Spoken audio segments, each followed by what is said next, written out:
Bonjour à toutes et à tous. Je suis Véronique Guévremont, titulaire de la chaire UNESCO sur la diversité des expressions culturelles de la Faculté de droit de l'Université Laval. Alors, je vous souhaite la bienvenue très chaleureusement à ce troisième Midi de la culture organisé dans le cadre des 20 ans de la Convention sur la diversité des expressions culturelles de l'UNESCO de 2005. Ce troisième midi s'intitule Regard autochtone sur cette convention de l'UNESCO et il est organisé, comme pour les autres midis, en partenariat avec la Coalition pour la diversité des expressions culturelles. Je tiens d'emblée à remercier aussi les partenaires de ce troisième midi qui sont, comme aussi pour les précédents, l'Observatoire international sur les impacts sociétaux de l'intelligence artificielle et du numérique, ainsi que la Faculté de droit de l'Université Laval. Je tiens aussi à remercier aujourd'hui tout particulièrement l'artiste Erwoma Awashish, artiste art visuel atikamekw, qui a accepté généreusement que nous puissions utiliser une image de son œuvre pour l'affiche de cet événement. Il s'agit d'une œuvre collective réalisée dans le cadre du deuxième forum sur les droits linguistiques des Premières Nations, donc une image tout à propos. Je précise aussi que l'événement est disponible en interprétation simultanée, donc français-anglais, et vous pouvez activer l'interprétation avec le bouton situé en bas de votre écran. Alors, avant d'aller plus loin, j'aimerais céder la parole au chef Sipi Flamand pour la cérémonie d'ouverture.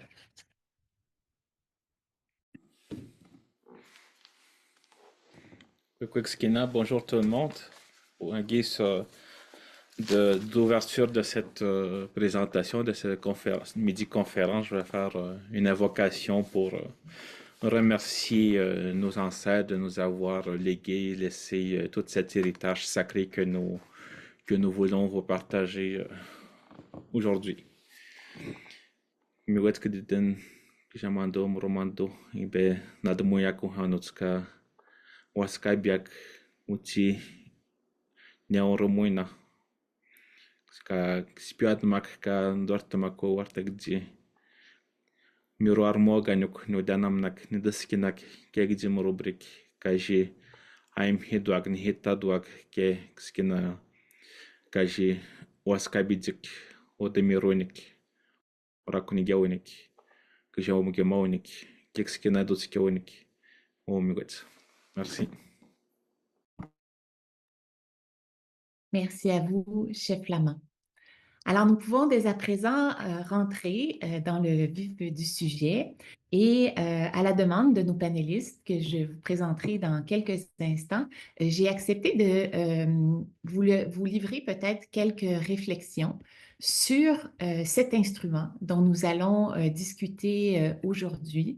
Quelques réflexions, mais en fait quelques éléments sur lesquels j'aimerais attirer votre présentation pour nous permettre par la suite d'échanger, justement de poser ces regards autochtones sur cet instrument juridique international qui célèbre aujourd'hui ses 20 ans. Alors, je suis particulièrement fière de prendre la parole sur ce sujet et surtout d'avoir l'occasion d'entendre aujourd'hui notamment des voix autochtones pour discuter de cette convention, puisque ce sont des voix qu'on entend peu dans les enceintes de la Convention de 2005. Et pourtant, c'est une convention qui concerne toutes les cultures, qui appelle au dialogue entre les cultures, et c'est bien de se questionner sur la manière d'amplifier ces voix et d'entendre aussi ces voix autochtones nous dire de quelle manière est-ce que cet instrument pourrait contribuer, participer à la valorisation des cultures et aussi des langues autochtones. Alors, cette convention de 2005, elle porte, elle a un champ d'application bien défini à son article 3. Elle porte sur les politiques et mesures adoptées par ces parties, dont le Canada, le Québec aussi participe activement à la mise en œuvre. Donc, ces politiques et mesures relatives à la protection et à la promotion de la diversité des expressions culturelles. Qu'entend-on par expression culturelle dans le sens de cette convention? Euh, les expressions culturelles renvoient notamment aux films, aux vidéos, à la musique, aux livres aussi, tout secteur de la littérature, aux arts visuels, aux arts vivants, aux arts numériques aussi, de plus en plus, qui émergent et qui trouvent un public par le biais de nos écrans. Et ben, son champ d'application est même plus vaste dans la mesure où il y a une grande marge d'appréciation qui est laissée finalement aux États pour définir ce qu'elles identifient comme des expressions culturelles. Au niveau de ses objectifs, je l'ai déjà mentionné, c'est une convention qui vise à encourager le dialogue entre les cultures, à stimuler l'interculturalité afin de développer l'interaction culturelle dans l'esprit de bâtir des passerelles entre les peuples.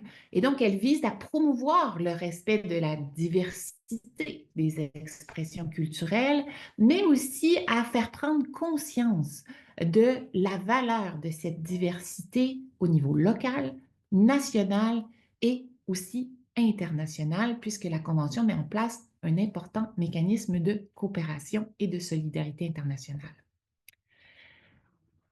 Elle contient des références aux expressions culturelles, aux peuples autochtones, cette convention, mais essentiellement dans son préambule, euh, des énoncés néanmoins importants, puisque le préambule sert à interpréter l'ensemble des dispositions de ce traité et il est notamment question de rappeler l'importance de la vitalité des cultures pour tous, y compris les cultures des personnes appartenant aux minorités ainsi que pour les peuples autochtones.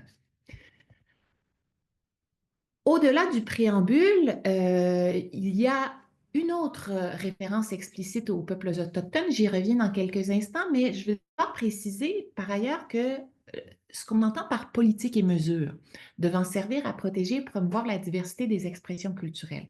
Vous avez à l'article 6 un éventail de mesures qui sont suggérées aux États, et je pense que certaines de ces mesures seront discutées aujourd'hui. Il peut s'agir de lois et de règlements, de quotas, de soutien aux industries culturelles, d'aide financière, de soutien à des institutions de services publics et même de soutien direct aux artistes ou encore de mesures visant à encourager la diversité des médias. Peu de références aux langues directement, mais on sait que les langues font partie des cultures et des identités, mais une référence explicite à l'article 6 justement de cette convention où il est notamment question de quotas linguistiques, un sujet, je pense, que l'on abordera un peu plus tard aujourd'hui.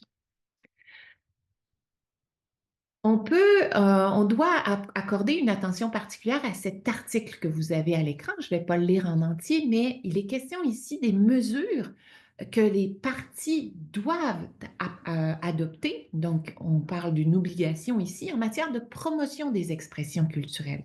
Et là où c'est très intéressant, et je pense qu'on n'accorde pas suffisamment d'attention jusqu'à présent à ces quelques mots soulignés dans le paragraphe A, c'est qu'on demande aux partis donc de s'efforcer à créer sur leur territoire un environnement qui encourage les individus et les groupes sociaux à créer, produire, diffuser, distribuer leurs propres expressions culturelles et à y avoir accès en tenant dûment compte des conditions et des besoins particuliers de diverses catégories, divers groupes, mais en particulier des peuples autochtones.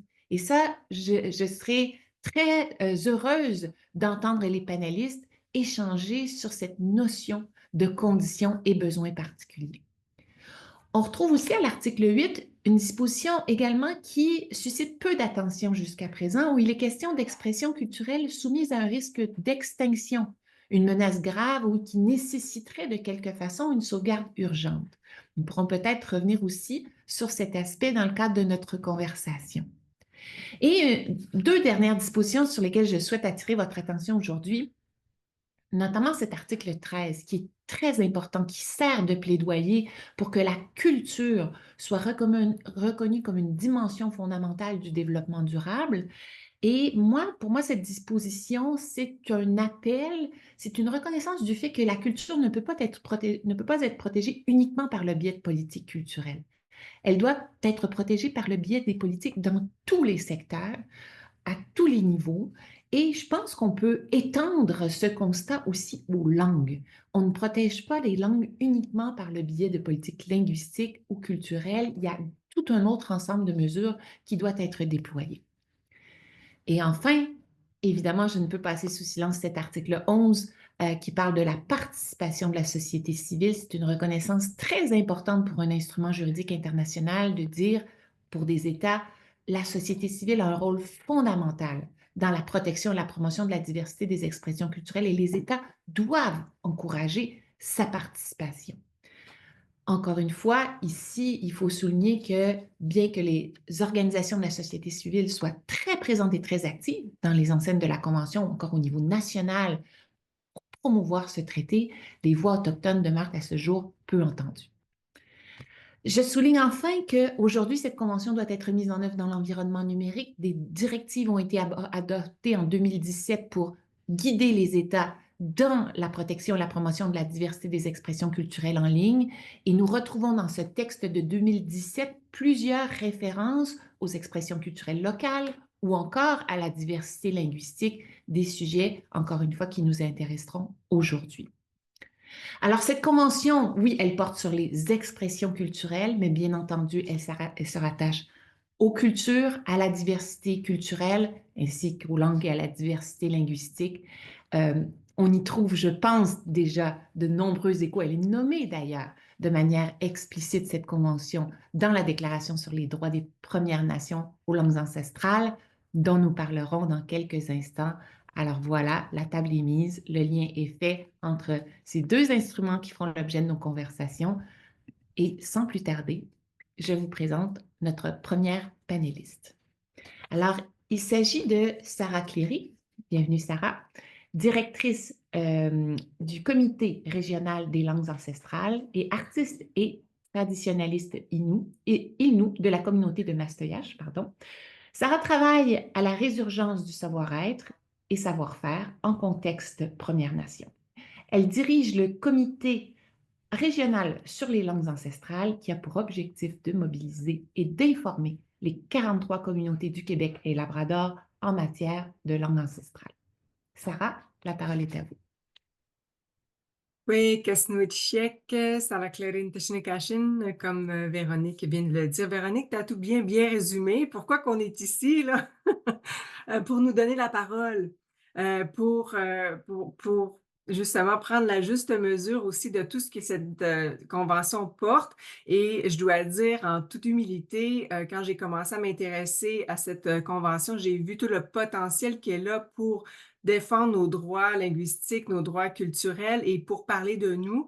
Et pourquoi on est nommé aussi souvent à l'intérieur de cette grande convention, je crois que les États signataires ont senti ce besoin-là au niveau de l'entièreté de la planète, là, de reconnaître les torts causés aux peuples autochtones et le besoin de réparation et de protection. Donc, moi, ça a été vraiment des sentiments mitigés, en fait. Pourquoi on n'a pas été partie prenante avant? Pourquoi on ne l'a pas su il y a 20 ans? Mais on vit dans le présent. Et aujourd'hui, je redécouvre personnellement cet outil juridique-là et je suis émerveillée de sa portée. Donc, merci de nous donner cette main tendue, cette opportunité de venir dialoguer sur nos perspectives par rapport à la Convention. Donc, je vais faire mon partage d'écran. Est-ce que vous voyez mon écran? Très bien, merci. Parfait. Donc, le comité régional, Mme Guèvremont a bien présenté que c'est ça que je représente aujourd'hui. J'ai peut-être été trop vite. Pardon. Donc, Midi de la culture, dans le cadre des 20 ans de la Convention.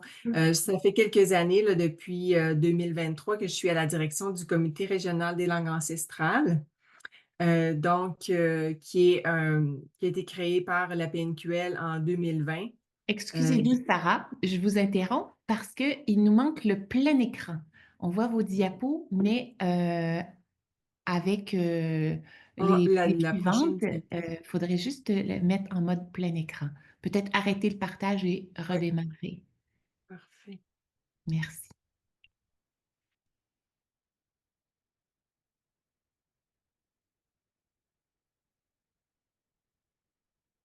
Est-ce que ça va mieux comme ça? Oui, c'est formidable. Merci. Parfait. Bon, on redémarre. Aujourd'hui, c'est un honneur pour moi de venir vous parler du lien indissociable de l'interrelation de nos langues et de nos cultures. Et on dit souvent, je ne sais pas si vous avez entendu parler, les langues des Premières Nations, les langues autochtones, nos langues ancestrales, sont liées à nos cultures, sont liées à nos identités, sont porteuses de nos perspectives, de nos visions du monde, de nos cérémonies, de nos concepts, et de nos valeurs. En fait, on va plus loin que ça et j'aimerais un peu m'expliquer sur pourquoi on dit toutes ces choses-là. En fait, c'est qu'elles sont également les témoins de notre présence millénaire sur nos territoires. Elles sont les gardiennes de nos ordres juridiques. Et de plus en plus, je découvre, en me réappropriant ma langue, en me réappropriant le, les significatifs des morphèmes, donc qu'est-ce qu'elles signifient, de quoi elles sont porteuses, je redécouvre ces ordres juridiques-là à l'intérieur de nos langues. Donc, on a des concepts, entre autres, liés à notre devoir de protéger le territoire, notre devoir, notre lien et notre relation de réciprocité avec le territoire. Et c'est inclus dans la langue, donc on peut le voir quand on analyse ces mots-là. Le mot lac, entre autres, Shakeiken, voudrait dire l'être que l'on aime, l'être dont on prend soin. Donc, on peut voir toute la portée et la profondeur de notre lien avec le territoire, de notre devoir de le protéger. Et on peut enseigner ça comme ça aux enfants. Donc, c'est très, très riche. Et quand on parle de la Convention, on parle de comprendre la richesse, l'immense richesse que les cultures portent. Donc, c'est un tout petit exemple avec un mot qui, je pense, qui témoigne bien de l'importance de protéger ça, c'est nos langues.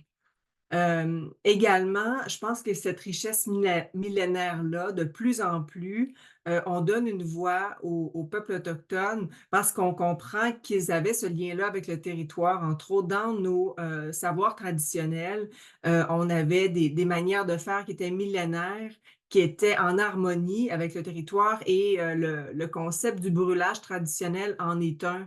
Donc, on se rend compte aujourd'hui qu'on revient vers les peuples autochtones pour comprendre comment ils faisaient pour, eux, préserver le territoire, pour éviter des feux de forêt, pour pouvoir pratiquer, faire grandir des cultures. Donc, je pense que ça démontre rapidement à quel point les langues, nos savoir-faire, nos cultures sont importantes et qu'on doit les protéger.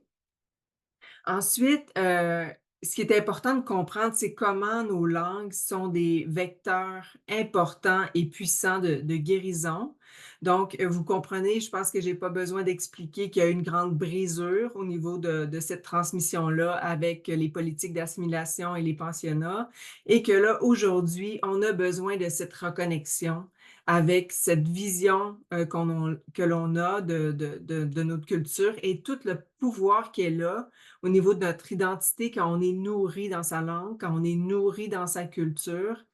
Les recherches le démontrent d'ailleurs, hein, quand on est dans un cercle familial bienveillant, quand même un jeune va parler sa langue, la vision qu'il a de lui-même est meilleure, sa santé globale va être meilleure. Donc, ça a un grand, grand, grand pouvoir de guérison et de santé globale pour nos nations de conserver, de maintenir et de transmettre le lien intergénérationnel, comme on l'entend souvent, les enfants qui grandissent dans les communautés et qui doivent partir pour l'école, c'est un grand déchirement et ils en sont parfois un peu comme homesick, donc ils ont besoin de cette connexion-là. Donc, on comprend tout ça, à quel point c'est important et que c'est attaché à nos langues, nos cultures. Également, plusieurs recherches démontrent que des systèmes de santé et d'éducation qui mettent en place des programmes intensifs liés à la réappropriation et au maintien des langues et des cultures ont beaucoup de succès. Donc ça, c'est important je voulais, prendre vraiment un beau moment pour le mettre en perspective et je sais pas, il y a plein de gens dans l'assistance là que je ne vois pas, mais je veux vous inviter aussi à avoir un nouveau regard.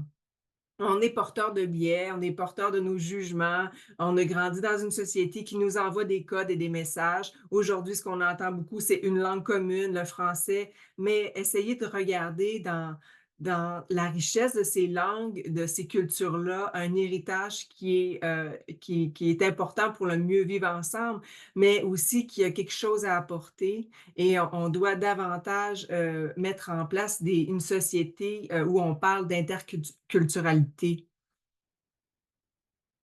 Donc, je vous ai mentionné, le comité régional a été créé en 2020 par la PNQL, donc c'est quand même un organisme politique et présentement, pour des raisons de capacité, on est une grande équipe de 4. On est hébergé par le Conseil en éducation des Premières Nations qui nous soutient au niveau de nos opérations également. Et on veut travailler différemment, donc on veut vraiment travailler avec le terrain en appui aux Premières Nations, avec elles, pour contribuer à la mission de maintenir et revitaliser, promouvoir nos langues. Alors, nos mandats, rapidement, mobiliser et informer les communautés, défendre les langues ancestrales des Premières Nations au Québec-Labrador, renforcer les capacités, donc travailler avec le terrain et la promotion de nos langues.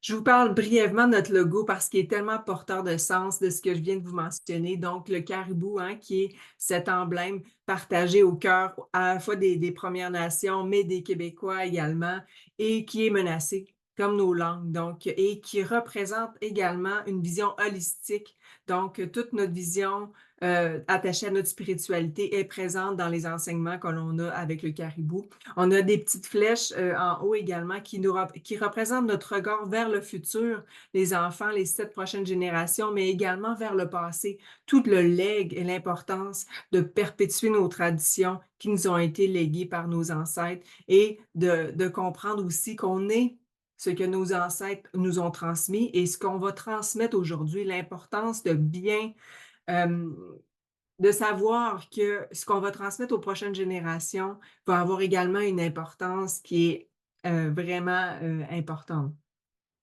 Donc, c'est un peu le logo rapidement, le cercle, bien sûr, hein, c'est le cercle de nos nations, donc l'unité à l'intérieur de ça.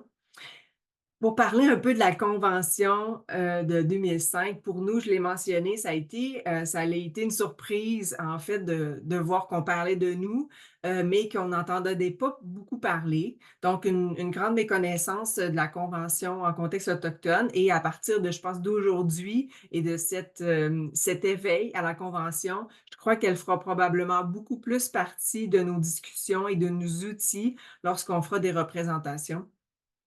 Et c'est sûr que, comme toutes les autres cultures, on est préoccupé par le fait qu'on est noyé dans une mondialisation où certaines langues, certaines cultures ont tendance à vouloir un peu euh, engloutir les autres et on a cette vision, nous, c'est sûr on n'est pas difficile à convaincre que nos cultures sont riches et qu'elles doivent être protégées.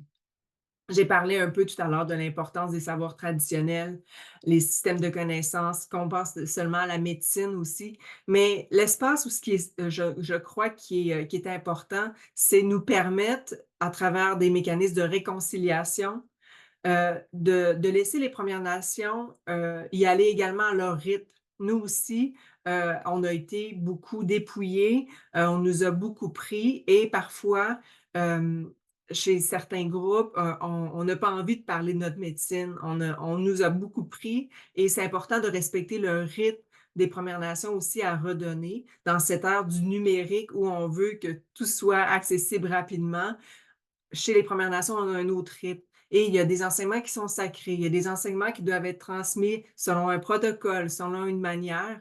Donc, je pense que je voulais parler un peu de cette sensibilité qu'on doit avoir au rythme des Premières Nations à transmettre leur savoir. Ce qui m'a émerveillée également à travers la découverte de la Convention, c'est ces notions de respect mutuel, justice sociale, paix, sécurité, ces grands principes, c'est ce que j'ai ressenti comme une main tendue, et un outil pour nous donner une voix. Brièvement, Véronique, vous aviez parlé de la Déclaration sur le droit des, Premières Nations aux langues ancestrales. On est vraiment fiers d'avoir adopté cette déclaration-là cette année, le 4 septembre, et maintenant, on a un outil sur lequel on peut se référer pour, jeter les bases. Qu'est-ce que ça veut dire pour nous, notre souveraineté linguistique? Et on espère que l'adoption des politiques qui se feront en accord et en harmonie avec cette déclaration. Donc, on a plusieurs articles à l'intérieur de cette déclaration. Elle vraiment mérite d'être découverte. Et vous l'avez mentionné également, on mentionne la Convention 2005 à l'intérieur de notre déclaration. Donc, on s'intéresse aux droits, l'accès au territoire, statut de langue officielle. D'ailleurs, Mashtouiats, ma communauté, je suis vraiment fière. Il y a quelques jours, le 31 mars, la journée des langues autochtones, a adopté le Nelwéun comme langue officielle et ça viendra avec des moyens, j'imagine, significatifs pour promouvoir, protéger et maintenir notre langue. Également, c'est un outil, comme je l'ai mentionné, qui veut jeter les bases sur une nouvelle relation, une nouvelle façon de travailler, avec les gouvernements et sur lequel on espère qu'il viendra des moyens significatifs, entre autres par le financement pour protéger nos langues parce qu'elles méritent d'avoir des moyens égaux, une justice linguistique pour qu'on puisse les protéger. Alors, les principes qui nous guident, donc inclure les Premières Nations davantage, comme vous l'avez fait dans les politiques qui les concernent, meilleure consultation. Les Premières Nations, hein, on le dit dans la loi sur les langues autochtones, sont les mieux placées pour veiller à la protection des langues ancestrales. Donc, c'est pour ça que depuis un an, les chefs nous ont mandatés pour administrer le financement qui vient de Patrimoine canadien pour nos langues. Donc, on veut le faire différemment. Les principes d'interculturalité, vous l'avez mentionné, ce principe-là, plus je le découvre, plus je l'aime. On va parler de protection, de promotion des diversités, des expressions culturelles, de dignité, d'égalité de dignité. Également, je mentionne rapidement, je fais vite parce que j'ai l'impression que j'ai déjà pris trop de temps. Est-ce que j'ai oui, sûrement, décennie des langues autochtones. Donc, c'est le temps d'en parler de nos langues et c'est le temps peut-être d'agir, collectivement, à cet égard-là. Donc, respect de nos droits linguistiques, je pense que c'est ça qu'on veut. Vous avez parlé de quelles sont les conditions et les besoins particuliers. Pour moi, je pense que ça serait ça, c'est que maintenant, dans les politiques, du gouvernement fédéral, provincial, on ait ce respect mutuel-là et qu'on puisse, à l'égard, reconnaître nos déclarations, reconnaître aussi qu'est-ce que les Premières Nations ont vécu, donc le racisme et la discrimination systémique pour pouvoir bâtir un mieux vivre ensemble, pour pouvoir collectivement reconnaître cette richesse-là et vraiment être capable de dire qu'on est fiers, nous, d'être Premières Nations et de pouvoir avoir des moyens significatifs à l'intérieur de la structure, de la société civile, mais aussi des grands établissements, de pouvoir permettre à nos langues et nos cultures également de survivre, d'évoluer, d'être maintenues et d'être transmises. Donc, je pense que j'ai fait rapidement le tour de ma présentation. Je vous remercie beaucoup et j'espère qu'il y aurait des questions, mais j'ai hâte d'entendre également les autres panélistes à ce sujet. C'est jusqu'à maintenant. Merci beaucoup, Sarah. Vous avez parlé de votre méconnaissance de la Convention et de votre souhait peut-être que cet événement soit un éveil pour les communautés, pour se l'approprier. Moi, je peux aussi formuler le souhait, c'est-à-dire faire le constat de notre méconnaissance des cultures autochtones, des expressions culturelles autochtones et manifester le souhait aussi que cet événement soit un éveil. Qui nous permettent d'en savoir davantage aussi. Et on en reparlera sur vos besoins, vos attentes par rapport à la mise en œuvre de cette convention. La particularité des cultures autochtones, je pense qu'il faut la nommer aussi. Vous l'avez mentionné formidablement bien, ce lien avec le territoire. Donc, ce lien culture, langue, territoire, qu'est-ce qu'il signifie? Comment faut-il le prendre en compte dans la mise en œuvre de cette convention? Peut-être on pourra y revenir. Mais chose certaine, c'est que notre prochaine panéliste, elle a une longueur d'avance sur plusieurs d'entre nous qui vous écoutez aujourd'hui, puisqu'elle travaille sur les enjeux autochtones depuis déjà très longtemps. Je vous la présente, c'est ma collègue Geneviève Motard, qui est professeure à la faculté de droit de l'Université Laval depuis 2009 et directrice, en plus, du Centre interuniversitaire d'études et de recherche autochtones, le Sierra. Elle est directrice de ce centre depuis 2020. Ses recherches, donc, portent sur les droits politiques et territoriaux des peuples autochtones et les interactions entre les ordres juridiques autochtones et étatiques. Avec la collaboration de Geneviève Nuttens, elle a publié en 2022 l'ouvrage Souveraineté et autodétermination autochtone. Tiayorioten, tu me corrigeras, Geneviève, si je l'ai mal prononcé. Merci d'être avec nous et à toi la parole. Oui, bonjour à tous et à toutes. Merci Véronique pour cette introduction. Vous m'entendez bien? Très bien, Geneviève. Donc, merci pour cette introduction, merci pour cette invitation. Comme mentionné, je suis professeure à la faculté de droit ici à l'Université Laval. Je suis également la directrice du Sierra. Mais j'ai aussi le grand privilège de faire partie depuis environ 1 an du groupe d'experts qui a été formé par le Comité régional aux langues ancestrales.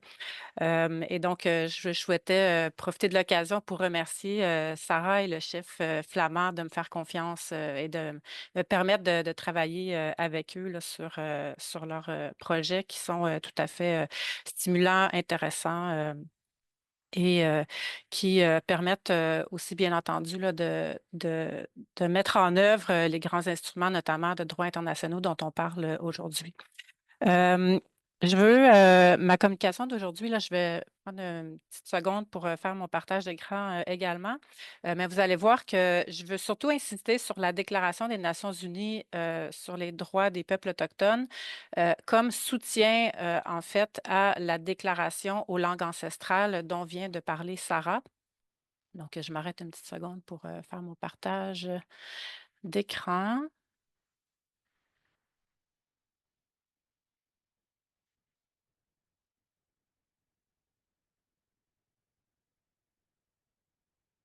Ça fonctionne bien, Véronique? Oui, très bien, Geneviève. OK, parfait. Euh, donc, ma présentation va durer une douzaine de minutes. Elle porte donc principalement sur la Déclaration des Nations unies sur les droits des peuples autochtones. Donc, pour abréger, je vais parler de la DNU-DPA. Comme soutien donc à la déclaration aux langues ancestrales. Donc, je vais ma première la première partie de mon intervention vise essentiellement à mettre la table. Euh, je vais me permettre d'abord de faire peut-être une petite présentation, une introduction à cette Déclaration des Nations unies. Déclaration des Nations unies, donc, qui a été adoptée, vous le savez sans doute, en 2007 par les États membres de l'Assemblée générale des Nations unies par le biais d'une résolution, hein. Donc, c'est du droit, ce qu'on appelle du droit mou. Euh, ce qu'il faut bien voir, là, c'est que cette déclaration des Nations unies sur les droits des peuples autochtones, c'est un instrument qui a pris plus de 25 ans de travail, donc 25 ans de travaux, par les représentants autochtones eux-mêmes, hein, ce qui va conférer, autrement dit, là, une très forte légitimité à cette déclaration. Donc, c'est probablement l'élément peut-être le plus original là, concernant cette déclaration, c'est la contribution importante, significative là, des représentants autochtones à son élaboration, contrairement à d'autres conventions ou d'autres déclarations, par exemple, des Nations unies. L'autre élément par rapport à sa légitimité, c'est que c'est une déclaration qui a été acceptée par presque l'ensemble des États membres. Donc, il y a quelques États encore aujourd'hui qui se sont abstenus là, face à la déclaration, mais pour l'essentiel, là, presque tous les États membres des Nations unies ont accepté la déclaration. Je voulais insister, en fait, je voulais discuter essentiellement de deux grands éléments là, par rapport à cette déclaration-là. D'abord, la question de sa forme, hein, de sa force contraignante. Là, c'est un argument ou un élément qu'on soulève, qu'on souligne souvent là, par rapport à la DNU-DPA. Donc, discuter d'abord de sa forme et ensuite, évidemment, bien, discuter de son contenu pour ultimement faire le point ou faire le pont plutôt avec la déclaration aux langues ancestrales dont a parlé Sarah précédemment. D'abord, donc, la question de sa forme. La déclaration, la DNU-DPA, c'est un instrument non contraignant du droit international. C'est un instrument, donc, par exemple, hein, qui ne dispose pas d'un comité d'application, un comité de suivi là, où on pourrait déposer une plainte individuelle, par exemple, qui n'a pas donc de système de surveillance, hein, comme on le trouve dans d'autres mécanismes ou pour d'autres conventions donc, qui sont, elles, contraignantes. Mais moi, ce que je veux souligner ici, c'est que c'est pas parce que c'est non contraignant que ce n'est pas obligatoire, hein. Donc, cette déclaration-là, elle a été acceptée par les États et donc, elle crée hein, des obligations, notamment de mise en œuvre par et pour les États. À ce sujet, je vais insister donc sur le cas canadien, par exemple. En ce qui concerne le Canada, bien, la Déclaration des Nations unies sur les droits des peuples autochtones, elle trouve application en droit fédéral. Donc, je me suis permis ici de reproduire, je ne vais pas le lire en entier, là, mais je me suis permis de vous reproduire un passage du renvoi relatif à la loi concernant les enfants, les jeunes et les familles des Premières Nations, des Inuits et des Métis. C'est un renvoi donc, qui a été rendu par la Cour suprême du Canada en 2024, per curiam, donc à l'unanimité des juges, et dans laquelle on discute notamment de la loi de 2021 du fédéral, donc du Parlement fédéral, qui reconnaît que la Déclaration des Nations unies sur les droits des peuples autochtones trouve application en droit canadien. Donc, reconnu par le Parlement comme un instrument international universel en matière de droits de la personne qui trouve application en droit canadien. La déclaration est consacrée dans le droit positif du pays par la loi sur la Déclaration des Nations unies sur les droits des peuples autochtones. Donc, on continue. Là, je ne vais pas faire la lecture de l'ensemble de ce paragraphe-là. Donc, à l'échelle fédérale, il n'y a pas trop de doute. Là. Donc, la déclaration, c'est un instrument qui trouve application en droit fédéral. Et le défi qui va se poser, évidemment, c'est que dans un État comme le Canada, bien, c'est une fédération avec un partage hein, des compétences législatives entre le fédéral et les provinces. Or, cette loi fédérale, elle ne touche pas, hein, elle ne s'applique pas au domaine de compétences provinciales. Et c'est ici qu'arrivent ces passages très intéressants, là, à mon sens, toujours du même renvoi relatif à la loi concernant les enfants, les jeunes, les familles des Premières Nations, des Inuits et des Métis de 2024, où on retrouve essentiellement deux passages qui rappellent le caractère obligatoire de la DNU-DPA au Canada, et donc pas seulement à l'échelle fédérale, mais vraiment pour toutes les institutions publiques canadiennes. Hein. Donc, le premier passage se trouve au paragraphe 4 où on dit, on rappelle, on reconnaît en fait que la déclaration n'est pas un traité, donc elle n'a pas une force exécutoire au Canada. Par contre, elle prévoit, pour les besoins de sa mise en œuvre, l'obligation qu'ont les États de prendre en consultation et en coopération avec les peuples autochtones les mesures appropriées, y compris législatives, pour atteindre les buts qu'elle vise. Hein.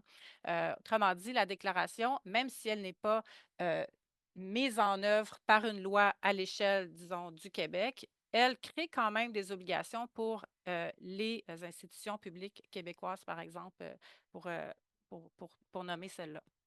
L'autre passage qui est pertinent, il y en a d'autres évidemment, là, mais pour les fins de la présentation, je vais me concentrer sur ces deux-là.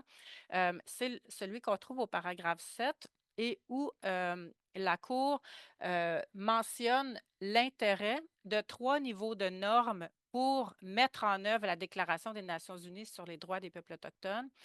Et ces 3 niveaux de normes, donc le droit international, le droit canadien et les traditions juridiques autochtones, doivent tous les 3 hein, servir à mettre en œuvre la Déclaration sur les droits des peuples autochtones. Et donc, le passage, là, je vous le lis.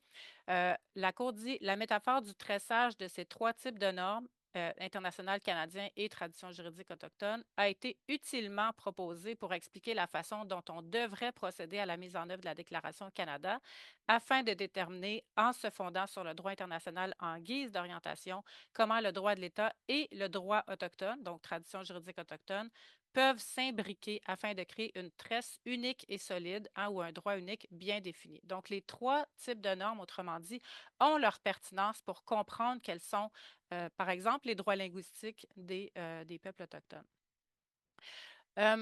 Donc, je reviens sur ma première diapo. Donc, la première question qui touchait la question de la forme, donc, cette différence, évidemment, à faire entre le caractère contraignant, mais obligatoire d'un instrument comme celui-là. Et le deuxième volet, donc, que je voulais aborder, c'est évidemment le contenu de la Déclaration des Nations unies sur les droits des peuples autochtones. C'est une déclaration qui comprend une multitude d'articles. On parle de 46 articles, si je me souviens bien. Et donc, je ne peux pas évidemment passer à travers tous ces articles-là. Ce que je me proposais de faire, c'est d'en examiner simplement quelques-uns avec vous, mais surtout de rappeler les principes cardinaux qui doivent guider notre lecture de la DNU-DPA. Premièrement, son article premier rappelle que le droit international s'applique aux peuples autochtones. Ce que ça veut dire par là, c'est que ce qu'on rappelle par là, en fait, c'est que la Déclaration des Nations unies, ce qu'elle fait principalement, c'est qu'elle regroupe des droits qui se trouvent aussi dans des instruments contraignants. Donc là, on vient de parler de la Convention de 2005, mais on pourrait parler de la Convention des droits de l'enfant, on pourrait parler de la Convention pour l'élimination de toutes les formes de discrimination à l'égard des femmes, la Convention sur l'élimination de toutes les formes de discrimination raciale. Donc, il y en a évidemment un très, très grand nombre qui sont donc conventions qui sont ratifiées par le Canada. Donc, premier grand principe. Les 2 autres grands principes, c'est évidemment celui de la non-discrimination que vous allez retrouver à son article 2. Donc, toute la déclaration doit être lue en gardant à l'esprit ce grand principe fondamental qui est celui de la non-discrimination. Et autre grand principe, c'est celui de l'autodétermination. Et là, je me permettrai de vous montrer les différents articles. Donc, je les ai reproduits, mais un peu comme Véronique, là, je ne vais pas en faire la lecture là, de manière complète. D'abord, donc, vous avez cet article 3 qui reconnaît le droit à l'autodétermination, qui comprend le droit de déterminer librement le statut politique, mais aussi le développement économique, social et culturel. Ce droit à l'autodétermination se divise, je peux le dire comme ça, en 2 grands volets. Premier volet que vous allez trouver à l'article 4, qui est le droit à l'autonomie, le droit de prendre des décisions par soi-même, et l'article 5, qui est le droit de participer aux décisions qui nous concernent, que ces décisions soient prises par la communauté ou encore qu'elles soient prises par l'État. Donc, 2 grands volets qui doivent, il faut se le rappeler, là, guider notre lecture de tous les droits qui vont se trouver par la suite dans la déclaration. S'agissant des droits linguistiques qu'on retrouve de manière spécifique là, dans la déclaration, d'abord, je veux rappeler que là, j'ai identifié les dispositions où on mentionne de manière expresse le droit à la langue, mais évidemment, ces articles-là, ils doivent être interprétés de manière interdépendante avec tous les autres articles de la déclaration. Le droit de ne pas être assimilé, le droit à la terre. Donc, ce sont des droits qui doivent être lus avec les dispositions que vous avez ici sous les yeux, donc notamment le droit à la langue. Donc, le premier article que je voulais vous mentionner, c'est cet article 13 qui vise, en fait, qui concerne spécifiquement la protection du droit à la langue. Les peuples autochtones ont le droit de revivifier, d'utiliser, de développer et de transmettre aux générations futures leur histoire, leur langue, leur tradition orale, etc. Donc, premier article qui est celui vraiment qui consacre le droit à la langue de manière spécifique. Vous avez également cet article 14 qui protège le droit à l'éducation. Donc là, c'est la question de la transmission transmission de la langue, notamment. Les peuples autochtones ont le droit d'établir et de contrôler leur propre système et établissement scolaire où l'enseignement est dispensé dans leur propre langue d'une manière adaptée à leur méthode culturelle d'enseignement et d'apprentissage. Euh, enfin, le troisième article où la langue est mentionnée de manière spécifique, c'est cet article 16. Je me permets aussi de le lire puisque ça va être pertinent pour la présentation qui va suivre là, de Nelly notamment, où on évoque, on rappelle le droit des peuples autochtones d'établir leurs propres médias dans leur propre langue et d'accéder à toutes les formes de médias non autochtones sans discrimination aucune, ce qui entraîne des obligations pour l'État, hein, donc de prendre des mesures efficaces pour faire en sorte que les médias publics reflètent dûment la diversité culturelle autochtone. Et donc, je passe la suite, mais à garder en tête là, pour ce qui va venir tout à l'heure. Donc, à partir de ces différents articles linguistiques, je mentionne également ces deux dispositions qui sont en lien avec l'interprétation de l'autodétermination, article 34 et article 35, qui, quant à eux, rappellent hein, le droit de promouvoir, développer et conserver les institutions et les coutumes, notamment juridiques, hein. Donc, c'est une manifestation de l'autodétermination. Et donc, on voit le lien avec le fameux passage que je vous ai cité tout à l'heure, par exemple, de la Cour suprême. Donc, le droit de décider finalement ou de prendre des décisions relativement aux langues là, s'appuie entre autres sur cet article 34. Et vous avez bien entendu l'article 35 qui rappelle le droit des peuples autochtones de déterminer les responsabilités des individus envers leur communauté, là, qui est une manifestation, autrement dit, des différents ordres juridiques autochtones. Tout ceci m'amène à la Déclaration sur les droits des Premières Nations aux langues ancestrales, hein, donc cet instrument qui a été adopté par la PNQL en 2024, donc l'année dernière. Qu'est-ce que c'est que cette déclaration? Donc, Sarah en a fait l'introduction. Je vais pas revenir là, sur tous les aspects qu'elle touche. Sarah l'a déjà évoqué. Je voulais simplement peut-être revenir sur les objectifs qui sont poursuivis par cette déclaration-là. Donc, une déclaration d'abord qui rappelle hein, qu'elle fait partie des ordres et des traditions juridiques des nations hein, qui l'ont acceptée, puisqu'elle reconnaît hein, des responsabilités, mais aussi la compétence des Premières Nations à l'égard des langues ancestrales. Donc, premier objectif. La déclaration reconnaît aussi les responsabilités des nations et des individus à l'égard des langues. Et finalement, elle reconnaît des droits aux Premières Nations et aux personnes issues des Premières Nations. Et donc, l'idée ici, évidemment, hein, c'est de rappeler que cette déclaration-là, c'est un moyen pour les Premières Nations d'exprimer collectivement leur propre conception de leurs droits fondamentaux, mais aussi hein, d'exercer leur autodétermination linguistique. Donc, je terminerai là-dessus, chers collègues, et je vous remercie évidemment pour votre attention. Je serai à votre disposition pour répondre à vos questions. Grand merci, Miigwech. Merci beaucoup, Geneviève Motard. Toujours très clair. Je ne vais pas essayer de résumer toute la richesse de cette présentation, mais simplement rappeler un élément important qu'il faut garder en tête pour la suite de notre conversation, c'est que d'abord, dans la Déclaration des Nations unies sur les droits des peuples autochtones, oui, c'était très, très bien dit, c'est un instrument certes déclaratoire, mais obligatoire, donc non contraignant, mais les droits qui sont reconnus, il y a une obligation pour les États de les respecter. Et je dirais aussi que cela renvoie à une obligation pour les organisations internationales. L'UNESCO, à travers ses propres instruments juridiques, doit aussi tenir compte de la Déclaration des Nations unies sur les droits des peuples autochtones. Et je vous renvoie au passage à cette politique qui date de 2017 qui a été adoptée à l'occasion du 10e anniversaire de la Déclaration de 2007, politique de l'UNESCO sur l'engagement auprès des peuples autochtones, qui donne des indications sur la manière de tenir compte de cette déclaration dans la mise en œuvre des instruments juridiques et ça nous renvoie à la Convention de 2005. Donc, bien garder cela en tête cette déclaration, c'est à tous les niveaux finalement, de décisionnel et de gouvernance qu'il faut en tenir compte. International, je viens de le mentionner avec l'UNESCO, national, régional, comme on pourrait nommer les provinces, mais aussi au niveau local.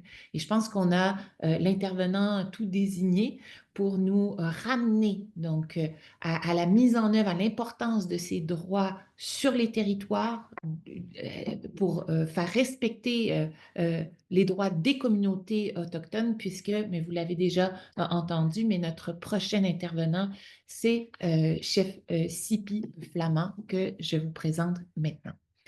Alors, Sipi Flamand est chef du Conseil des Atikamekw de Manawan et porteur de dossiers sur les langues ancestrales à la table des chefs Niascom Sipi. Sipi, qui signifie d'ailleurs, je souligne, à la rencontre de deux rivières. Donc, il est originaire de la communauté Atikamekw Nirowishin de Manawan. Chef flamand est titulaire d'un baccalauréat en sciences politiques de l'Université Laval. Il est actuellement chef au sein de sa communauté et candidat à la maîtrise en gouvernance autochtone à l'École d'études autochtones de l'Université du Québec en Abitibi-Témiscamingue, l'UQAT. Dans son projet de recherche, chef flamand se concentre particulièrement sur la philosophie politique autochtone et sur la gouvernance et l'autodétermination de la nation Atikamekw Nirowissin. Antérieurement, il a été porte-parole pour le réseau jeunesse des Premières Nations Québec-Labrador. Il est aussi un militant, on le devine, à la défense des droits des peuples autochtones et de leurs territoires ancestraux. L'implication communautaire et sociale est primordiale pour lui et ce sont, selon les valeurs et les principes traditionnels autochtones visant la résurgence et la réappropriation de l'identité culturelle dans la pratique de la gouvernance, voilà des valeurs et principes qui l'animent. Chef Flamand, à vous la parole. Je vous remercie de cette tribune pour parler de nos enjeux que nous rencontrons dans nos communautés, mais aussi dans l'ensemble des Premières Nations. Donc, je vais commencer mon diapo. Est-ce que vous le voyez bien? Parfaitement bien, merci. Parfait. Donc, mes salutations à tous et à toutes. Je suis honoré de pouvoir prendre la parole aujourd'hui pour aborder un enjeu fondamental pour nos peuples. La revitalisation, la préservation et la promotion de nos langues ancestrales. Nos langues ne sont plus que des simples moyens de communication, elles incarnent notre identité, nos traditions juridiques, nos visions du monde et notre autodétermination en tant que peuple autochtone. Elles sont les reflets de notre relation sacrée avec le territoire et de notre manière de concevoir le vivre ensemble. Donc, le constat est clair. Il y a un manque de concertation et de dialogue à l'échelle nationale sur la langue et la culture des Premières Nations. Trop souvent, nos voix sont mises de côté dans les décisions qui touchent directement nos expressions culturelles. Au Québec comme au Canada, l'exclusion des gouvernements autochtones des débats sur la culture et les langues renforce une invisibilisation inacceptable. Par ailleurs, la protection de la diversité culturelle passe par la reconnaissance des traditions juridiques et de notre souveraineté linguistique. Les gouvernements fédéraux et provinciaux ne peuvent pas prendre des décisions unilatérales sans tenir compte des savoirs et des volontés des Premières Nations. Donc, la transmission des langues est entravée par les politiques assimilationnistes, comme disait ma collègue Sarah, du passé et des structures coloniales encore en place. Donc, il est urgent d'agir pour renverser cette dynamique.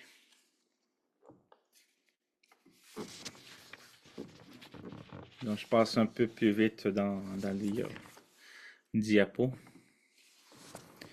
Donc, la reconnaissance des droits linguistiques des Premières Nations, donc ça passe par la Déclaration des Nations Unies sur les droits des peuples autochtones, la Convention sur la protection et la promotion de la diversité des expressions culturelles et surtout de notre propre Déclaration sur les droits des Premières Nations en langue ancestrale qui confirme notre droit inaliénable à nos langues.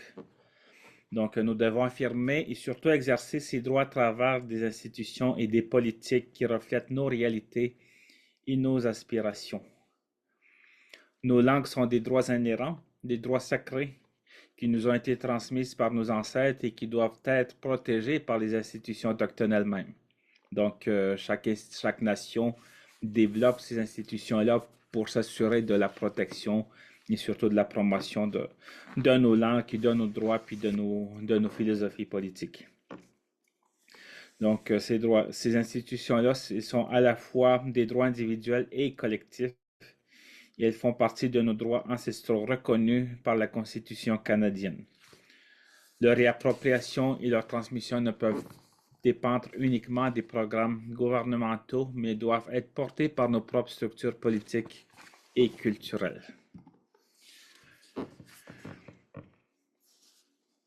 Je pense que je l'ai déjà abordé cet aspect-là, donc je vous partage quand même ces diapos,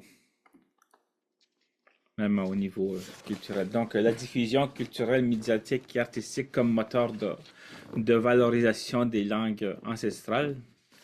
Les Premières Nations, les gouvernements des Premières Nations, des gouvernances autochtones, nous avons un rôle essentiel à jouer dans la présence de nos langues dans les sphères culturelles et médiatiques. La déclaration affirme notre droit à développer et diffuser nos créations culturelles et artistiques dans nos langues ancestrales. Il est fondamental que nous ayons des espaces de diffusion qui nous appartiennent et qui soient communautaires ou commerciaux. Par exemple, un exemple concret avec la décision de l'Assemblée des Premières Nations Québec-Labrador d'appuyer une résolution qui demande un quota de 5% de musique autochtone aux radios commerciales publiques et privées au Québec et dans l'ensemble du Canada. Cela représente un pas vers une plus grande visibilité de nos artistes et de nos langues sur la scène publique. Donc, c'est un appui également aux artistes des Premières Nations et également au leadership de l'organisme Magoucham Music que nous entendrons un peu plus tard aujourd'hui avec la présentation de Nelly. Donc, nos médias communautaires, nos radios autochtones, nos productions cinématographiques et nos émissions télévisées doivent être renforcées pour garantir que nos langues ne soient pas confinées à la transmission orale, mais qu'elles trouvent leur place dans l'ensemble des canaux contemporains de communication, les plateformes de streaming, les jeux vidéo, les productions audiovisuelles et les espaces culturels doivent aussi être des lieux où nos langues vivent et évoluent. Donc, il est impératif d'encourager la création du contenu en langue autochtone et de favoriser leur rayonnement. Vers un avenir de reconnaissance et d'action, alors que nous célébrons les 20 ans de la Convention de la diversité culturelle, il est temps pour toutes les parties prenantes reconnaissent l'urgence d'un engagement ferme envers les langues des Premières Nations, des premiers peuples. Nous devons exiger le respect des principes de la Convention de 2005 et de demander au gouvernement du Québec un réel soutien aux actions et de plaidoyer des nations autochtones. Donc, l'autodétermination linguistique passe par des politiques éducatives adaptées, des lois linguistiques autochtones et la reconnaissance de nos institutions en matière de transmission culturelle et linguistique.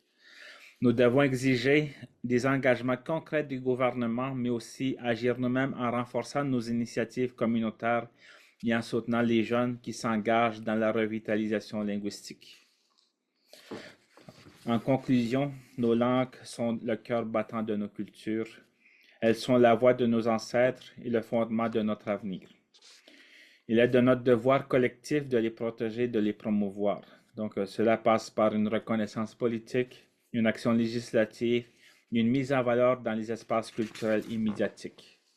Donc, dans le cadre de cet événement, ou à toute l'assistance qui s'engage sur la diversité culturelle, sur la promotion des patrimoines culturels, puis le partage de l'interculturalité, nous vous demandons de nous rassembler, mobiliser nos gouvernements et exiger des engagements concrets pour que nos langues continuent de vivre, d'inspirer et de résonner à travers les générations. Timiwet de m'avoir écouté. Merci à tous. Merci à vous, chef Lama. On vous a bien entendu. Je pense que votre constat doit être retenu à l'effet qu'il y a un manque de concertation et de dialogue à l'échelle nationale sur les langues et les cultures autochtones.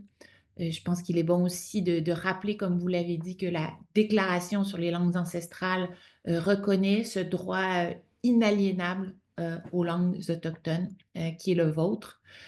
Et j'appelle toutes les personnes intéressées par la Convention de 2005 à aller lire la déclaration dans son entièreté, mais en particulier ces dispositions dont vous avez parlé sur les arts et les médias, qui parlent de création culturelle et artistique autochtone, d'un nécessaire espace de diffusion des cultures autochtones, des expressions en langue autochtone pour leur donner plus de visibilité.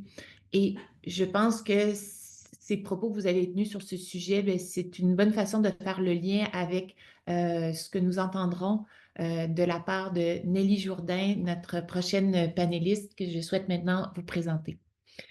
Alors, Nelly Jourdain est originaire de la communauté Innu de Uashat, Mani-Utenam. Elle est une professionnelle engagée dans la préservation et la promotion de la culture des Premières Nations. Elle est diplômée en administration des affaires de l'Université du Québec à Chicoutimi, l'UQAC, et elle a consacré 14 années de sa carrière au service de sa communauté en travaillant dans divers domaines, aux finances, aux ressources humaines, en éducation, comme directrice adjointe en langue et culture au conseil de bande de Uashat Maniutenam, développant ainsi des compétences solides en gestion et en leadership. En parallèle, elle a travaillé pendant 20 ans au studio Makoucham dans la gestion de la production d'albums et de spectacles des artistes des Premières Nations. Et depuis 2021, elle a cofondé la maison de disques Makoucham Music avec Florent Volant, que vous avez entendu en entrant dans cette salle virtuelle aujourd'hui. Donc, avec Florent Volant, pardon, Mathieu McKenzie et Kim Fontaine. En tant que présidente directrice générale de la maison de disques Makoucham Music, elle siège au conseil d'administration également de la disque depuis 2024. Elle s'investit activement dans la mise en valeur des talents autochtones et la célébration des cultures et langues autochtones. Son engagement se manifeste notamment par ses efforts pour obtenir un quota de 5% de diffusion pour les créateurs autochtones sur les ondes des radios commerciales, témoignant aussi donc de son attachement profond à sa culture et sa communauté. Nelly Jourdain, je vous cède la parole. Merci beaucoup de l'invitation. Est-ce qu'on m'entend bien? Moi, je ne suis pas une personne qui parle très fort. Ma voix ne porte pas très fort, mais en tout cas, On vous entend si bien. c'est correct, c'est bon. Je vais essayer de partager mon... Attendez une seconde. Ça marchait tantôt, puis là, on dirait que ça ne marche plus. Bon, attendez.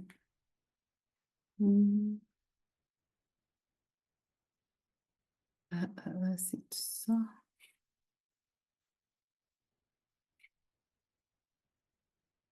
Mon Dieu, je vais me faire avoir. Des choses qui arrivent. On a du temps, pas de souci. Attendez, c'est juste que je ne suis pas super... comment que je peux faire pour sortir d'ici un peu? Exit full screen. OK. Bon.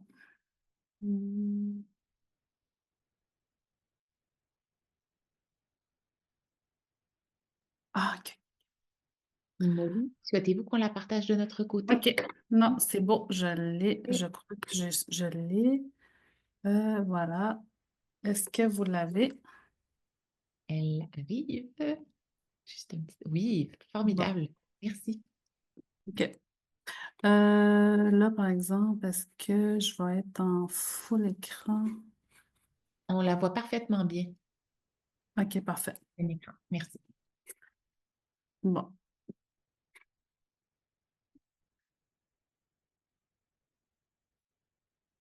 Bon, là, c'est moi qui l'ai perdu. Ah, que je suis vraiment nulle dans des affaires comme ça, excusez-moi. Bon, OK. Merci pour l'invitation.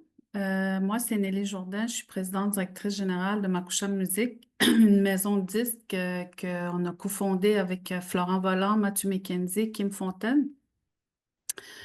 Moi, je vais vous parler de l'importance de la musique autochtone dans les radiodiffusions québécoises et canadiennes pour la sauvegarde et la promotion de nos langues.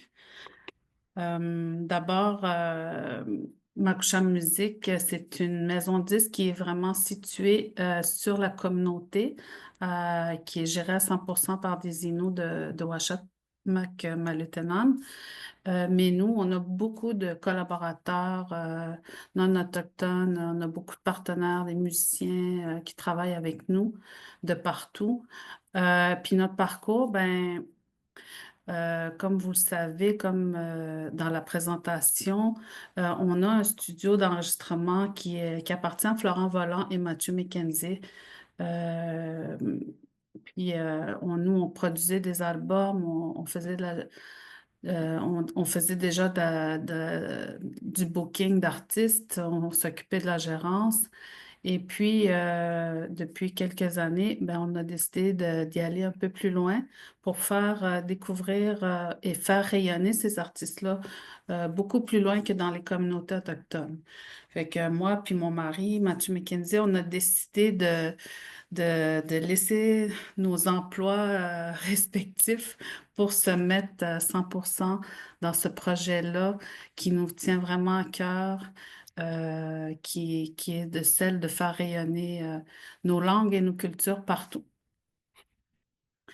Et puis, nous, ce qu'on pense, c'est que le rôle de la musique autochtone, ben, elle a toujours fait partie de nos vies, de partout depuis des générations. Nos ancêtres utilisaient déjà la musique comme moyen d'expression.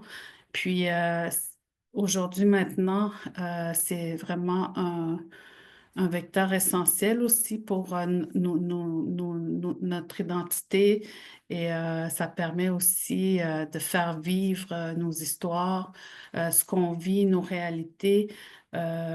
Puis ça renforce aussi l'identité, la fierté et fait partie aussi de la guérison, je pense, communautaire.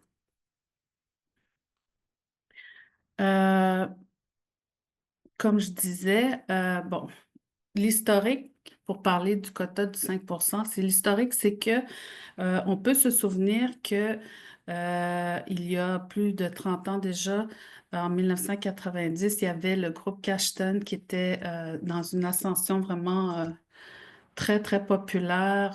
Ils étaient très connus. Ils ont fait beaucoup de pays internationaux, ils ont fait le Canada au complet, ils ont gagné beaucoup, beaucoup de Félix et on les entendait vraiment beaucoup au niveau des radios, comme des radios commerciales au Québec.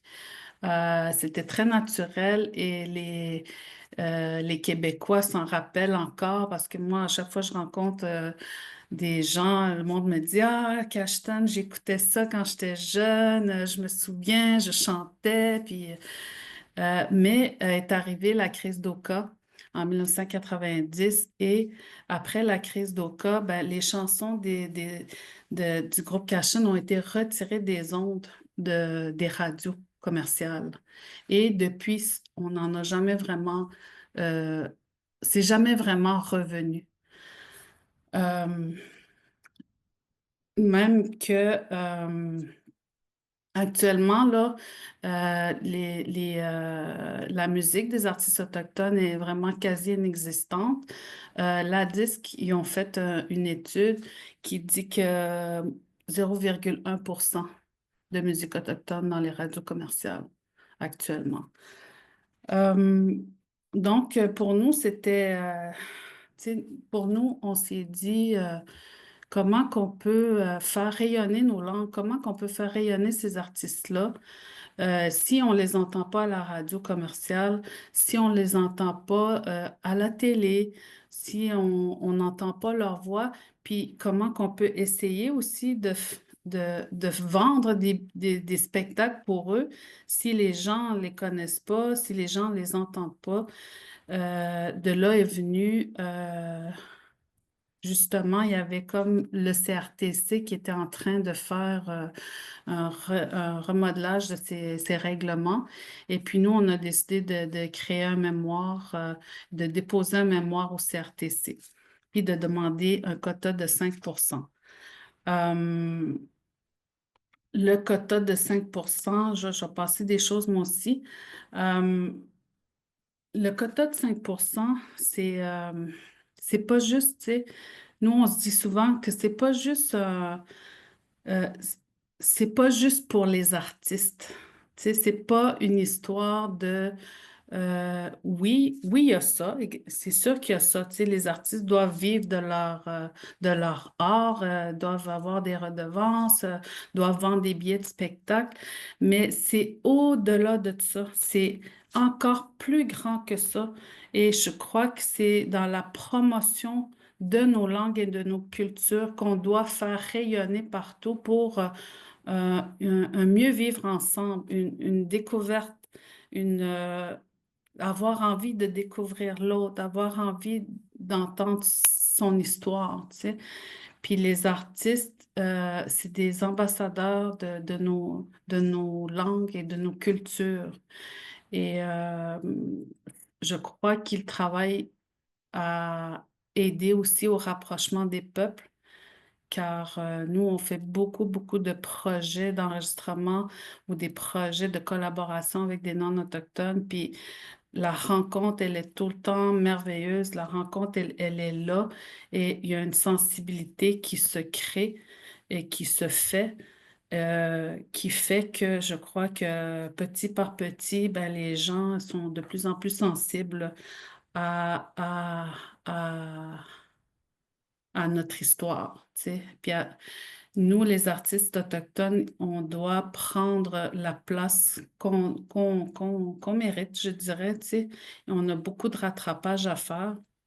Fait qu'il y a beaucoup d'initiatives qui se font actuellement.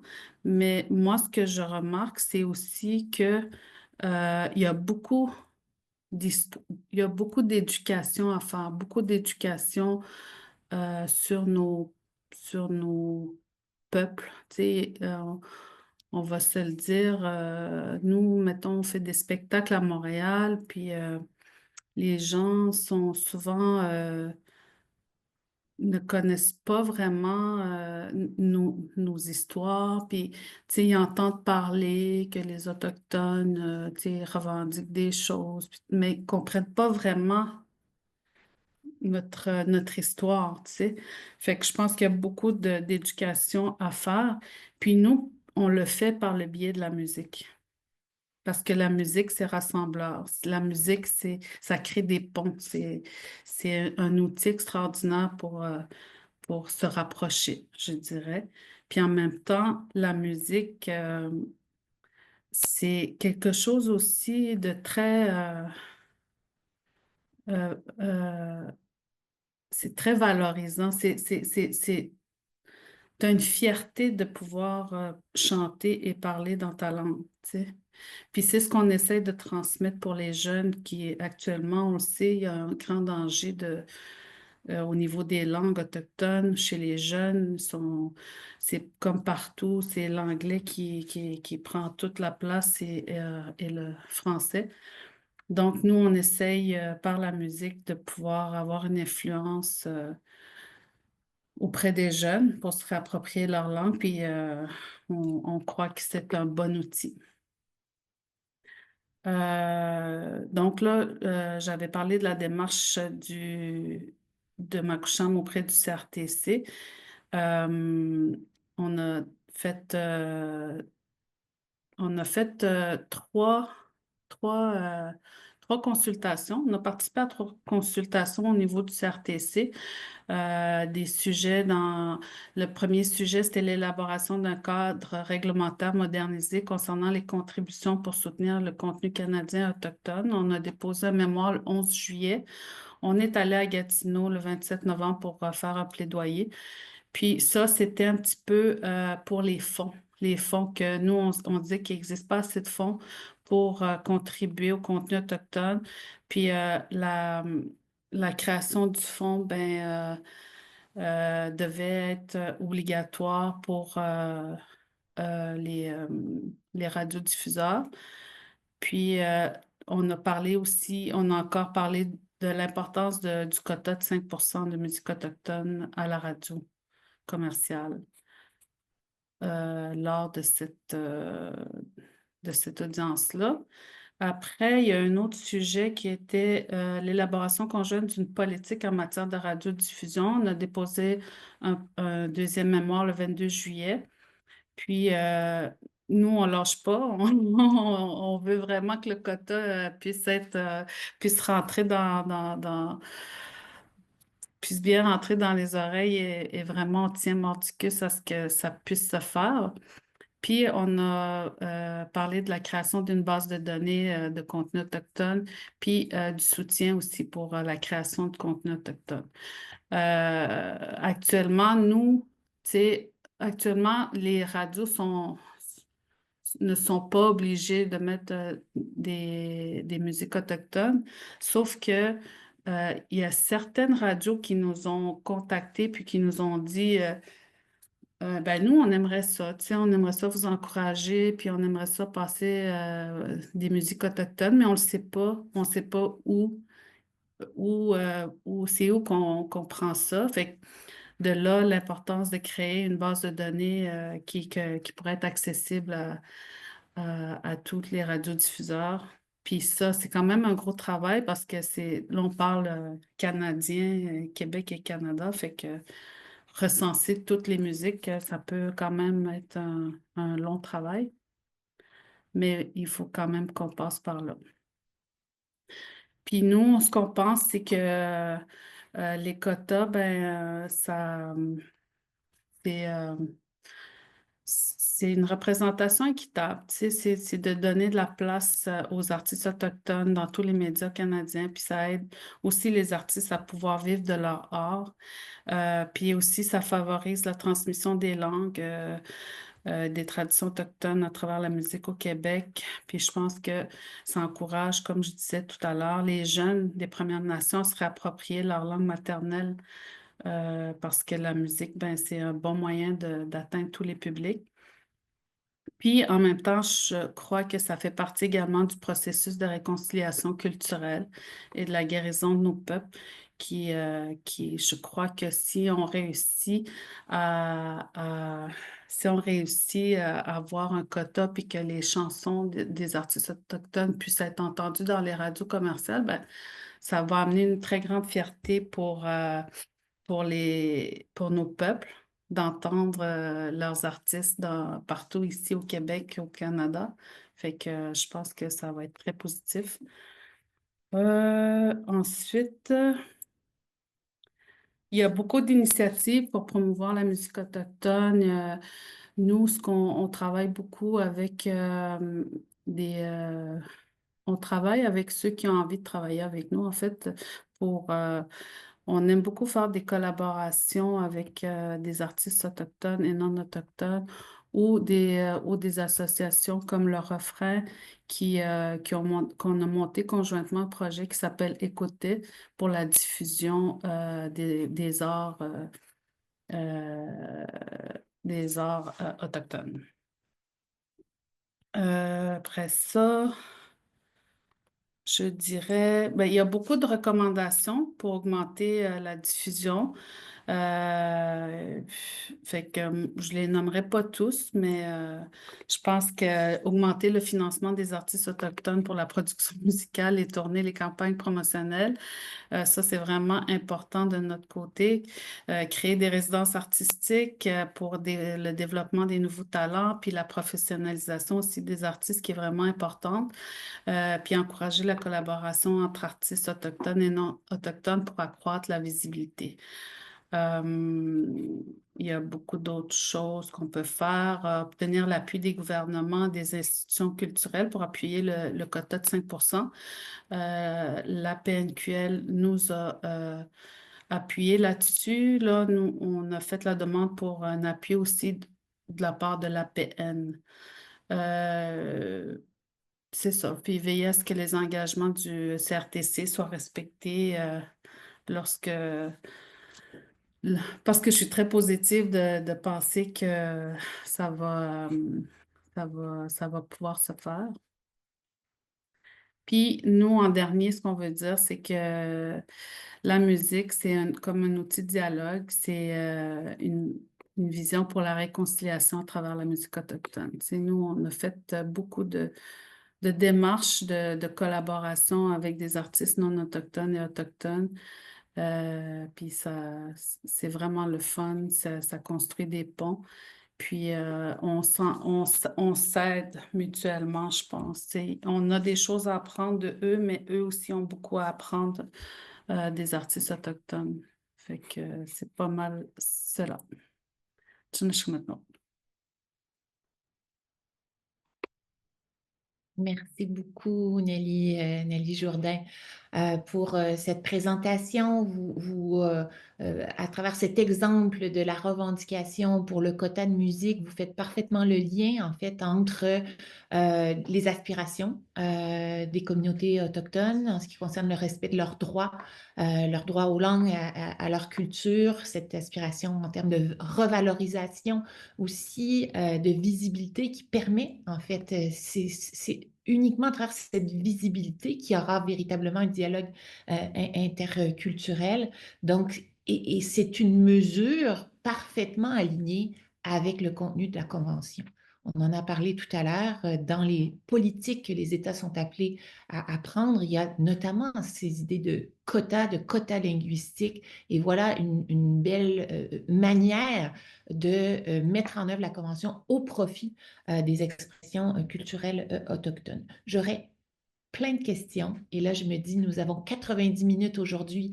Alors, je m'en tiens au mot éveil de Sarah pour ne pas en dire davantage et appeler peut-être à une conversation plus longue une prochaine fois sur la Convention et les regards autochtones sur cette convention. Je voudrais donner la chance au public qui est avec nous depuis maintenant presque 1h30 de poser des questions ou de faire des commentaires sur ce que vous avez entendu jusqu'à présent.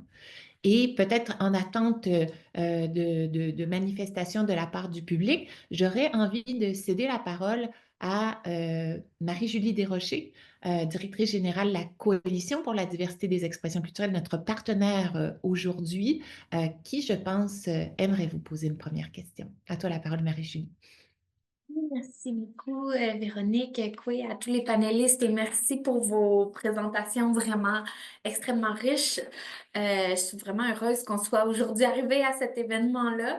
Donc, bien simplement, peut-être vous savez, vous connaissez la coalition. Moi, je suis la directrice de la Coalition pour la diversité des expressions culturelles. Le milieu culturel au Québec et au Canada est très mobilisé autour de la Convention par le biais de la coalition. Puis comme on l'a constaté aujourd'hui, il y a très peu de voix autochtones, donc qui sont entendues quand on est à Paris à l'UNESCO. Et puis, je me demandais si vous avez dans la mire des pistes d'action concrètes pour faire entendre davantage vos voix. Est-ce qu'il y a des choses qu'on pourrait faire pour vous accompagner là-dedans, nous, comme milieu culturel québécois et canadien, comme coalition? Est-ce que vous envisagez, est-ce qu'il y a des choses que vous avez concrètes là, que vous aimeriez qu'il se passe pour vous approprier davantage cet outil-là et vous faire entendre, tant du point de vue de la société civile, puis je sais, puisqu'on en a déjà parlé, que aussi du côté du comité, c'est pas vous souhaitez pas être du côté de la société civile nécessairement. Donc, tu sais, peut-être rebondir là-dessus, comment est-ce qu'on peut travailler ensemble dans le respect des statuts de chacun? Merci, Marie-Julie. Je vous laisse vous manifester si vous avez envie de répondre. Nelly, Sarah, Chef Flamand, euh, ma collègue Geneviève Motard.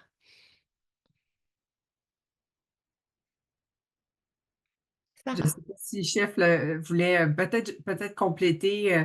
En fait, avec cette ouverture-là, comme je vous ai mentionné, le comité est quand même jeune et on est en croissance, mais c'est certain qu'on voudra saisir les opportunités qui nous seront offertes de pouvoir parler de nous et notamment à l'international. Donc, je pense qu'on a des ponts à bâtir aussi avec les autres peuples autochtones à l'international qui ont les mêmes luttes. Et essayer de trouver peut-être des pratiques similaires, des conditions gagnantes qui pourraient nous aider. Je pense également, la société civile, on en a besoin. J'ai vu la semaine passée avec l'appui des Québécois qui chantaient les langues, nos langues, qui célébraient nos langues. J'ai vu un véhicule absolument puissant d'assistance, les alliés. Et ça, je pense que le gouvernement sera sensible si la population et la société québécoise se rallient, partagent nos préoccupations, partagent nos enjeux et également veulent développer cette société-là, ce mieux vivre ensemble-là. Donc, ça, c'est une chose. L'autre chose que j'ajouterais, c'est que, en fait, c'est cette main tendue-là, une société, le gouvernement du Québec ne doit pas, au détriment de vouloir protéger sa langue et intégrer les personnes qui viennent sur le territoire du Québec, ne doit pas nuire aux populations, aux nations autochtones. Donc, je pense que la Convention, elle est porteuse de ça, d'essayer de ne pas nuire, mais aussi de le promouvoir et de nous aider à les protéger. Donc, ça, c'est quelque chose qui est à leur portée. Donc, je pense qu'on a tout un devoir, une responsabilité collective à l'intérieur de ça. Consommer des artistes autochtones, s'intéresser quand même sur le web, on trouve beaucoup de documents, on trouve des artistes, on trouve des reportages, il y a Wapikoni Mobile également, il y a beaucoup de contenu sur nous, donc venez à notre rencontre également. Donc, je ne sais pas si Chef Flamand veut me compléter. Effectivement, je pense qu'également dans cette perspective-là, c'est au niveau de la collaboration, des partenariats, puis un engagement concret qu'on puisse avancer ensemble pour mettre de l'avant nos cultures, puis la diversité culturelle dans nos régions, dans nos pays, mais aussi à l'international. Puis oui, on collabore avec d'autres nations dans le Québec, dans le Canada. Puis au niveau international, moi, j'ai déjà entamé des discussions pour créer des liens. Donc, c'est important qu'on puisse aller faire ce travail ensemble. Merci à tous les deux.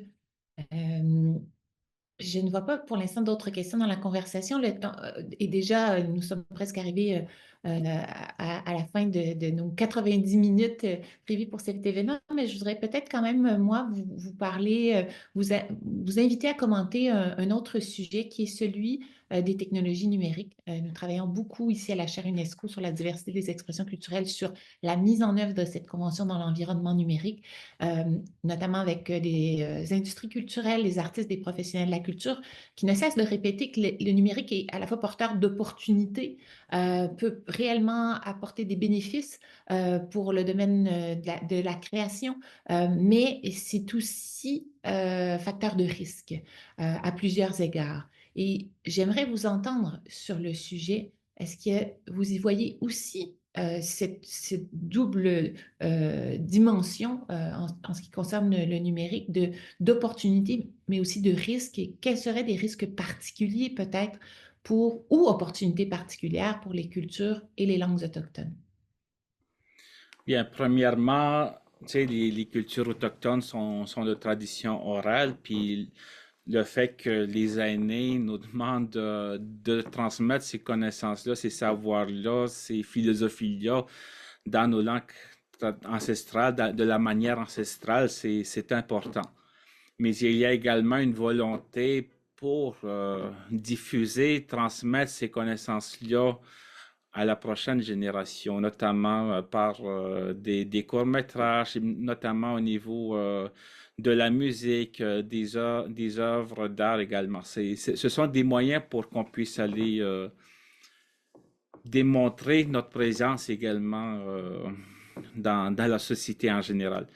Je sais qu'il y a certaines craintes dans ça, mais il y a à réfléchir des protocoles dans nos communautés, dans nos nations, puis dans nos organisations, comment on peut protéger ces connaissances-là, ces traditions orales-là dans nos communautés.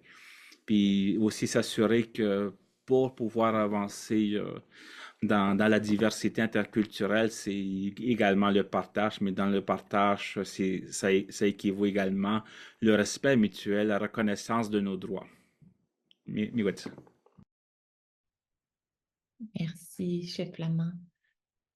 Quelqu'un d'autre voudrait ajouter des éléments de réflexion sur ces enjeux numériques?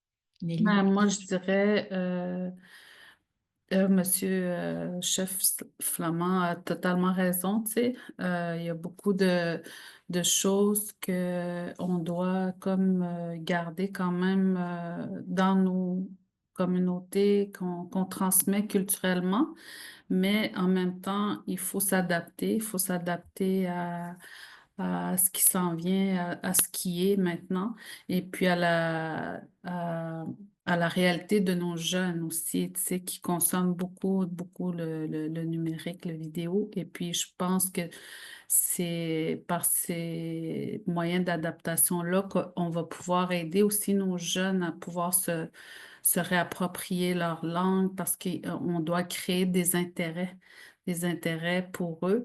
Parce qu'eux sont nés de cette génération-là, tu sais. Donc, c'est important de pouvoir s'adapter et justement, le numérique, il y a beaucoup de moyens qu'on peut aller aider nos jeunes à avoir un intérêt pour leur langue et leur culture par ces innovations-là. Absolument. Et je pense que c'est peut-être là-dessus qu'on peut se laisser. C'est quelques mots à l'effet que c'est peut-être d'abord et avant tout aux jeunes qu'il faut penser aujourd'hui lorsque on réfléchit à une manière d'améliorer la mise en œuvre de cette convention partout, en tout temps, notamment dans l'environnement numérique et pour valoriser davantage les expressions culturelles autochtones. Pensons aux jeunes, où sont ces jeunes publics, comment les rejoindre et comment valoriser davantage les cultures autochtones de manière générale et les cultures autochtones pour les jeunes autochtones. Vous l'avez si bien dit, pour que ça devienne aussi source de fierté. Nelly, vous aviez la main Ouais. levée. Vous rajouter quelque chose? Ouais, je voulais rajouter parce que je pensais à ça, puis je me suis souvenu que il y a un moment donné, mon garçon m'a dit, lui, il parle pas l'innu, tu sais, il comprend, mais il la parle pas. Puis nous, on lui parle en innu, il va comprendre, mais c'est comme s'il y avait comme une barrière qui est, je sais pas, si tu la gênes ou je sais pas c'est quoi, mais puis là, il m'avait dit, je sais pas pourquoi qu'ils inventeraient pas, je sais pas, c'est une application comme Babel. C'est-tu Babel pour prendre les langues, là? Ils devraient inventer des applications pour apprendre la langue Innu comme ça. Tu sais, ce serait bien plus intéressant que juste regarder dans un dictionnaire ou ce que là, tu n'as pas vraiment d'interaction. Fait que tu vois que eux sont quand même, les jeunes sont allumés ils trouveraient quand même des moyens, puis ils utiliseraient beaucoup le numérique, tu sais, juste pour faire du pouce à ce que tu disais, là. Absolument. Et bon, je le disais, un partenaire de cet événement, c'est aussi l'Observatoire sur les impacts sociétaux de l'intelligence artificielle et du numérique, dans lequel il y a des experts de diverses disciplines, dont des ingénieurs, des gens de l'IA qui nous écoutent, peut-être nous réécouteront lorsque cette conférence sera mise en ligne. Et je prends note de cet appel, Nelly, et je pense qu'effectivement, en tout cas, voilà là une belle occasion de tirer profit des technologies numériques peut-être pour bonifier, enrichir la diversité linguistique de manière générale ou la diversité linguistique des expressions culturelles. Nous avons quelques messages de remerciements dans la conversation et de félicitations. Donc, je vous les transmets, chers panélistes. Un message aussi, je ne le formulerai pas comme question, mais je porte à votre attention le commentaire de Caroline Hoth qui parle de protéger la langue et la culture et qui soulève cette question, mais il faudra se retrouver à nouveau peut-être pour y répondre. Avons-nous les moyens de créer nos propres outils pour la sauvegarde de nos cultures, plateformes web, plateformes autochtones, et qui soulève la question de la souveraineté numérique. Nous pourrions là démarrer toute une conversation. C'est un concept important dans la Convention 2005, celui de souveraineté culturelle. On travaille maintenant cette notion en l'appliquant à l'environnement numérique. Qu'est-ce que ça veut dire, la souveraineté culturelle à l'ère des technologies numériques? Je pense qu'aussi souveraineté peut vouloir dire beaucoup de choses. Souveraineté narrative également, que j'entends souvent lorsqu'il est question d'expression culturelle autochtone. Donc, comme je disais, on pourrait démarrer une nouvelle conversation. Je nous propose de noter ces idées pour une suite et de nous arrêter ici. Encore une fois, plusieurs messages de remerciement dans la conversation. Je remercie d'ailleurs les interprètes qui nous ont permis au moins aujourd'hui, non pas dialoguer en langue autochtone, mais au moins en français et en anglais. Et bien, à nouveau, je vous remercie toutes et tous d'avoir été des nôtres. C'était un événement organisé par la Chaire UNESCO sur la diversité des expressions culturelles en partenariat avec la Coalition pour la diversité des expressions culturelles et soutenu par l'OBIA et la Faculté de droit. Merci à Sarah Cléry, à Geneviève Motard, à Chef Sipi Flamand et Annélie Jourdain pour avoir pris part à cette conversation. Merci également de m'avoir invité à l'animer. Ce fut un grand privilège. Je vous en suis très reconnaissante et j'espère sincèrement que ce n'est qu'une première et qu'il y aura une suite à cette conversation. Et mes derniers mots pour remercier à nouveau l'artiste Uruema Awashish d'avoir accepté qu'on utilise cette œuvre magnifique pour publiciser notre événement. Celui-ci sera disponible également si vous voulez partager l'information sur la chaîne YouTube de l'Obvia d'ici quelques jours. Et donc, vous pourrez donc nous réécouter si vous avez raté quelques extraits de cette conversation. Merci encore une fois à toutes et à toutes, à tous et à toutes. Une très belle journée et au plaisir de vous revoir. À bientôt.